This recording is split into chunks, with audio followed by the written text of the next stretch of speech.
It is time to check in with Nick Day. He's our managing editor of global policy and regulation here at CoinDesk. Nick, how are you, sir? Hey, good morning. I'm good. How are you? Good to see you. I'm doing well. I'm filling in here this week. It's going to be fun.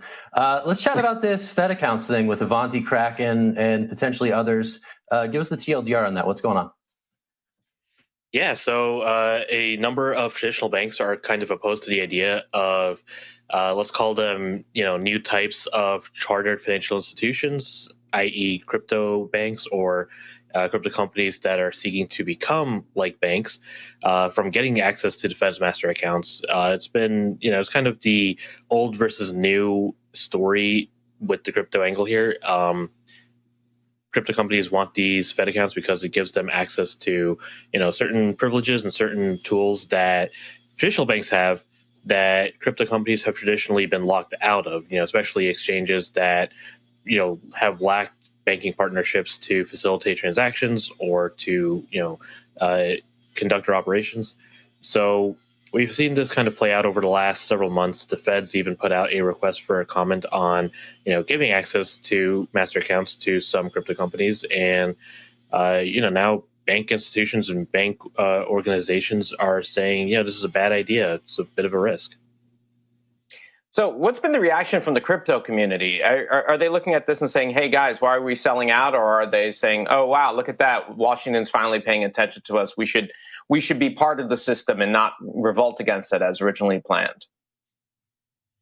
Well, it's really the second one, right? Because it's not just necessarily revolting against the system here. It's making sure that, crypto exchanges can conduct operations, right? Right now, one of the biggest issues we've seen time and time again with crypto exchanges is that because they don't have stable bank access, they can't necessarily conduct, fiat to crypto transactions or crypto to fiat transactions because they just do not have the access to the capital necessary to do so. So, this has been an issue or been a story since at least May when the Fed first put out its request for comment. And, groups like Kraken and Avanti want access to master accounts because this will let them conduct more services and, in particular, conduct more services that the industry frankly kind of needs, better access to. Nick, I don't want to get conspiratorial here, but it's funny when we start having these conversations, a lot of the theories around the way that Wall Street does or doesn't support the crypto community's positions within Wall Street become really interesting, right? Because ultimately they do have that capacity to turn off the funding, as you said.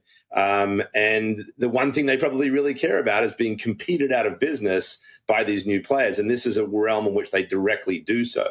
So, is the thinking that it's really Wall Street, for example, and not, say, the defense industry that got Shelby to shift his position on the infrastructure bill? How important is Wall Street, I suppose is my question, as a kind of an opponent to crypto lobbyists in Washington generally? I mean, I think there definitely there's quite a bit of Wall Street that's opposed to this idea of the crypto industry getting more influence in Washington, D.C. I'm not sure what role they played in the infrastructure bill fight, at least as far as the crypto provision went. But, there's definitely no denying that there are, just this week, the Wall Street Journal reported that a bank lobbying group is pushing back against this idea of crypto banks and crypto industry getting a bit more influence. So there's definitely something there, but I'm not sure what the direct connection might be.